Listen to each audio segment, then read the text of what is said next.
안녕하세요. 오늘의 주요 뉴스를 스케치해드리는 HTC 뉴스케치의 타프로입니다.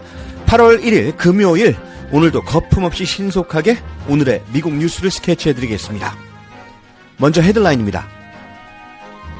트럼프 대통령이 러시아의 핵 위협 발언 직후 핵 잠수함 2척을 실제로 배치하며 강력 대응에 나섰습니다. 연준 이사 쿠글러가 예고 없이 사임하면서 트럼프 대통령이 조기에 금리 정책에 영향을 미칠 인사를 지명할 기회를 얻었습니다. 트럼프 행정부가 69개국의 무역 수지와 협상 진척도에 따라 차등 관세를 부과했습니다. 평균 관세율이 18.4%로 치솟으며 수출은 증가했지만 소비자 물가 상승으로 미국 내 불만이 커지고 있습니다. 트럼프 행정부가 연방기관 내 일부 직원들에게 아무 업무도 부여하지 않고 급여만 지급했다는 의혹이 확산되고 있습니다. 트럼프 대통령이 25만 8천 개의 일자리가 허위로 집계된 고용 통계 수정 후 노동통계국 국장을 전격 해임했습니다. 일자리 증가가 둔화되고 물가는 오르며 노동시장의 불안감이 커지고 있습니다. 팔란티어는 국방, 세무, 이민 등 주요 정부기관과 단독 계약을 체결하며 트럼프 2기에서 가장 주목받는 테크 기업으로 떠오르고 있습니다. 정부가 고가의 비만 치료제 지원 실험을 추진합니다. 약값 부담과 효과 지속성에 대한 우려도 커지고 있습니다.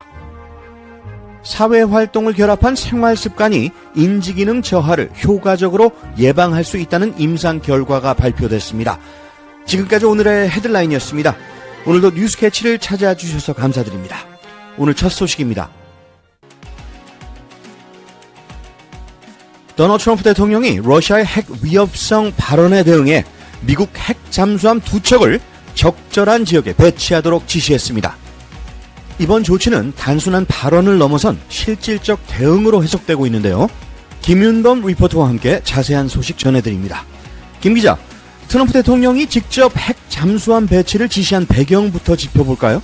네, 트럼프 대통령은 러시아의 드미트리 메드베데프 전 대통령이 미국을 향해 핵 타격 능력이 여전히 존재한다고 말한 직후 자신의 소셜미디어에 핵 잠수함 2척을 배치하도록 명령했다고 밝혔습니다.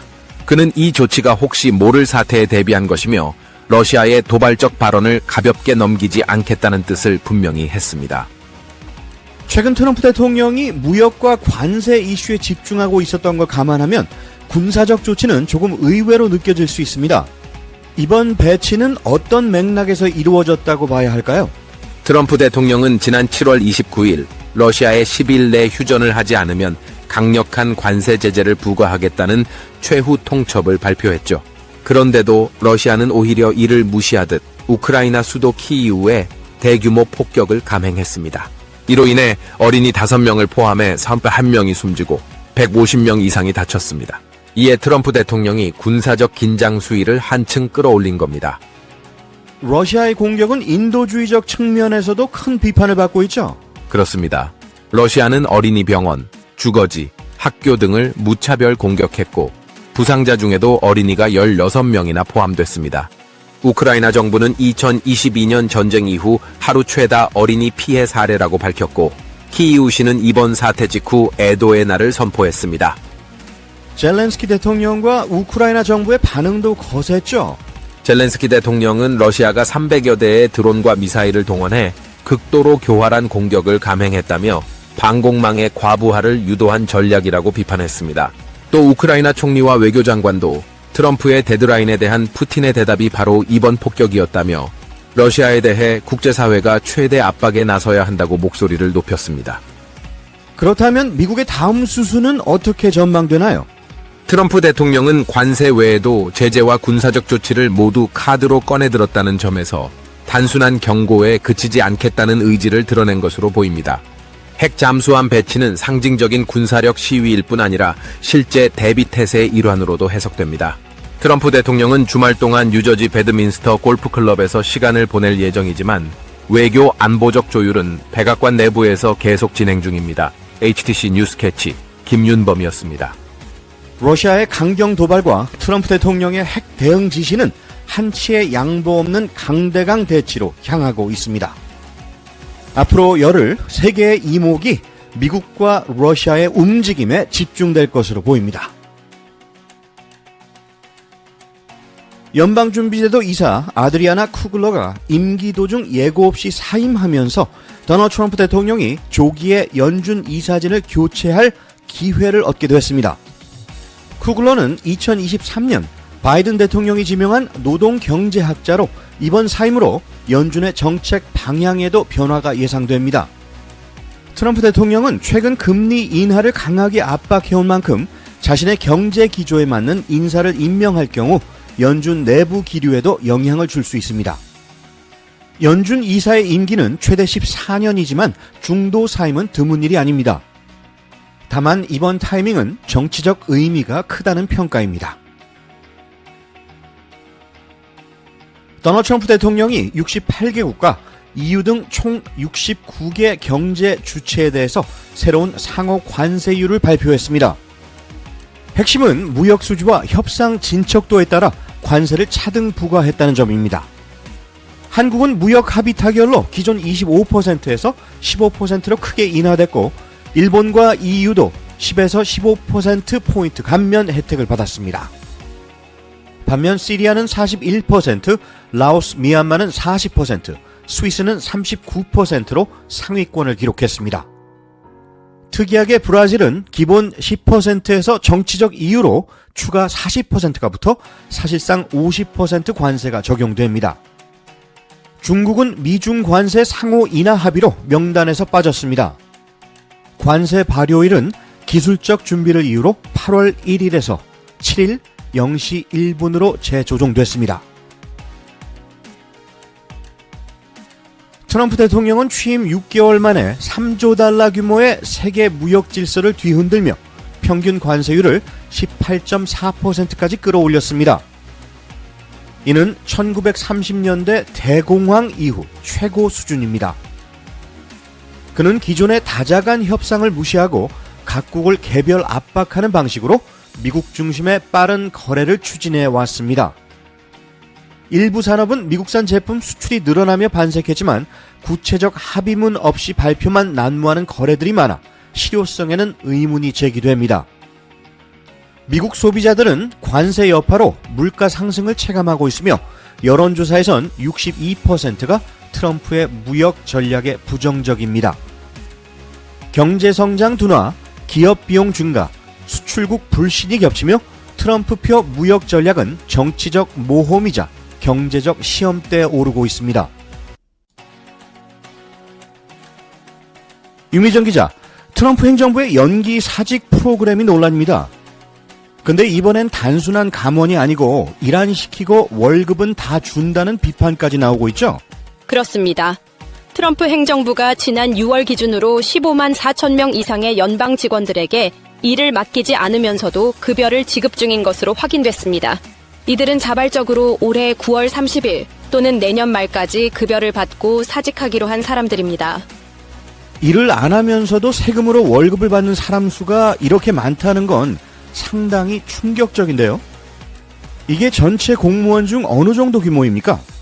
미국 전체 민간 연방 공무원이 약 230만 명인데요.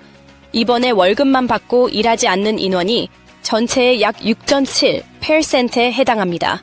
특히 국무부, 교육부, 농무부 등 14개 이상 기관에서만 약 10만 명 이상이 이 프로그램을 통해 사직을 선택했습니다. 그렇다면 이 제도에 들어가는 돈은 얼마나 됩니까? 실제 절감 효과가 있는지도 궁금하네요. 정부는 이 제도로 막대한 인건비를 줄일 수 있다고 주장합니다.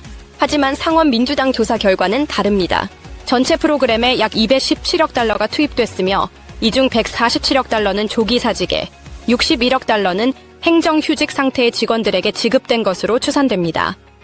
이런 상황에서 국세 납부자 입장에서 보면 굉장히 허탈할 수도 있겠군요. 내부 반발도 있습니까? 있습니다. 바이든 행정부 시절 예산국 고문이었던 크리스틴 도르젤로는 이건 전례 없는 낭비라고 강하게 비판했고요. 연방 직원 노조 측에서도 이 정도로 비효율적인 감축은 본 적이 없다는 입장을 밝혔습니다. 직원 개인들의 반응은 어떤가요? 억울하다는 쪽도 있고 반대로 꿀 같은 시간이라는 목소리도 있을 것 같은데요. 네, 그렇습니다.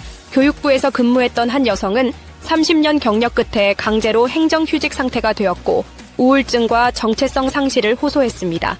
반면 농무부의 한 직원은 83,000달러 연봉을 석 달간 그대로 받으면서 낚시와 여행을 즐겼다며 이를 예상치 못한 축복이라고 표현하기도 했습니다. 한편으로는 마음이 복잡해지는 사례들이네요. 그런데 왜 이런 일이 벌어진 겁니까? 트럼프 행정부는 작고 효율적인 정부를 내세우며 DOGE라는 조직을 통해 대규모 구조조정을 밀어붙였습니다. 하지만 실제로 많은 해고자들이 소송을 제기했고 그 소송이 끝날 때까지 급여는 계속 나가고 있는 상황입니다. 심지어 일부는 해고됐다가 다시 채용된 사례도 있습니다.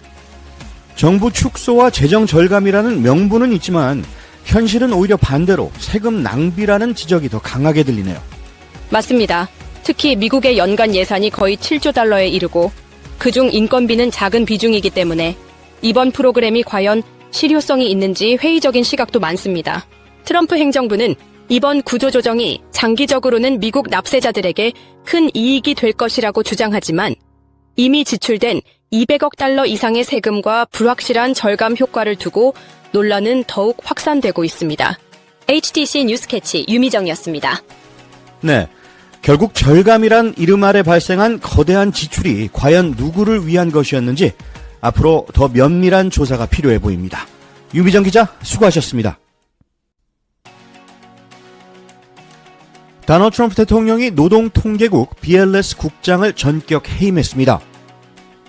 이유는 최근 발표된 5월과 6월 고용 통계가 대규모로 하향 조정됐기 때문입니다.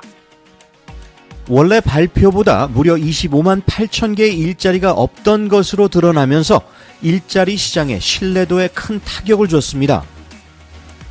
트럼프 대통령은 SNS에 더 유능하고 자격 있는 인물로 교체할 것이라며 해당 국장이 조 바이든 전 대통령이 임명한 인사였음을 지적했습니다. 팬데믹을 제외하면 이번처럼 2달 연속으로 큰 폭의 고용 수치 하향은 현대 통계 역사상 유례 없는 일로 기록됩니다. 미국 노동시장이 예상보다 훨씬 취약하다는 사실이 이번 고용 보고서에 드러났습니다. 7월 일자리 증가폭은 단 7만 3천 개로 기대치를 밑돌았고 5월에서 6월 고용은 25만 8천 개나 축소 조정돼 경제계에 충격을 안겼습니다. 특히 보건복지 부문이 전체 고용 증가의 94%를 차지한 반면 제조업, 정보통신, 전문직 고용은 뒷걸음질 쳤습니다. 트럼프 행정부가 추진하는 고관세 연방지출 삭감, 이민 단속 강화 등의 정책은 노동시장 전반에 악영향을 주고 있으며 소비 위축과 이민자 이탈도 고용 감소를 가속화하고 있습니다. 같은 날 발표된 높은 물가지표와 맞물리며 연준은 금리 인하도 쉽지 않은 난관에 직면했습니다. 일부 기업들은 관세 충격으로 직원 해고와 임금 동결에 나서며 대응하고 있고 전문가들은 이를 스태그플레이션 초기 신호로 우려하고 있습니다. 일론 머스크가 떠난 자리를 실리콘밸리 기업 팔란티어가 채우고 있습니다. 트럼프 2기 들어 연방정부와 30억 달러 넘는 계약을 따낸 이 기업은 국방, 외교, 세무, 이민 등 핵심 기관에 AI 솔루션을 공급하며 2025년 S&P 최고의 주식으로 부상했습니다. 특히 국방부의 AI 시스템 메이븐 확장 계약으로 최대 100억 달러를 확보하며 미국 전역 군부대에 배치되고 있으며 IRS와 DHS에서도 단독 계약으로 사업을 넓히고 있습니다. 하지만 이민자 추적 시스템과 같은 민감한 분야로 사업이 확대되면서 내부 반발과 시민단체 시위도 커지고 있습니다. 팔란티어는 우리는 법치와 프라이버시를 존중한다고 강조하지만 일각에서는 민주주의와 감시 사이에서 균형을 잃었다는 우려도 나옵니다. 트럼프 행정부가 오젬픽, 위고비 등 고가의 체중 감량 주사제를 메디케어, 메디케이드 가입자에게 시범적으로 지원하는 5년짜리 실험 계획을 내놨습니다. 이는 비만도 만성질환으로 보고 정부 보험으로 치료를 돕겠다는 전환점으로 해석됩니다. 2026년부터 일부 주와 보험사가 자율적으로 참여 가능하며 약 처방과 함께 식단, 운동, 코칭도 병행돼야 합니다. 하지만 약값은 연간 최대 $7,000, 미국 내 비만 인구는 1억 명에 달해 재정 부담 우려가 큽니다. 의학계는 건강보험 접근성 확대라며 환영하는 반면 일각에서는 약 중단 시 체중 재증가 우려와 국가적 지출 폭탄을 경고하고 있습니다. 미국 최대 규모의 인지건강 임상시험 포인터 연구에서 운동, 식단, 두뇌훈련, 사회활동을 병행하면 인지기능 저하를 막는 데 효과가 있다는 결과가 나왔습니다.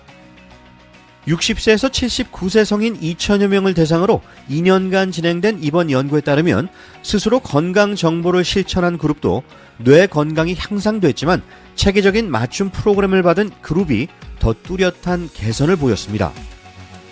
이 프로그램에는 주 4회 유산소 운동, 마인 식단, 뇌훈련 게임, 집단 코칭 등이 포함됐으며 특히 사회적 유대감이 중요한 요소로 작용했습니다.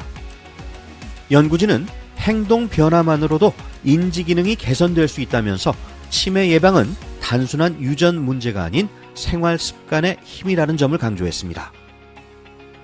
꿈을 계속 간직하고 있으면 반드시 실현할 때가 온다고 합니다. 오늘 여러분의 꿈을 한번 점검해보는 시간을 가져보시는 것이 어떻겠습니까? 뉴스캐치 오늘 소식은 여기까지입니다. 좋은 하루 되시기 바랍니다. 진행의 타프로였습니다.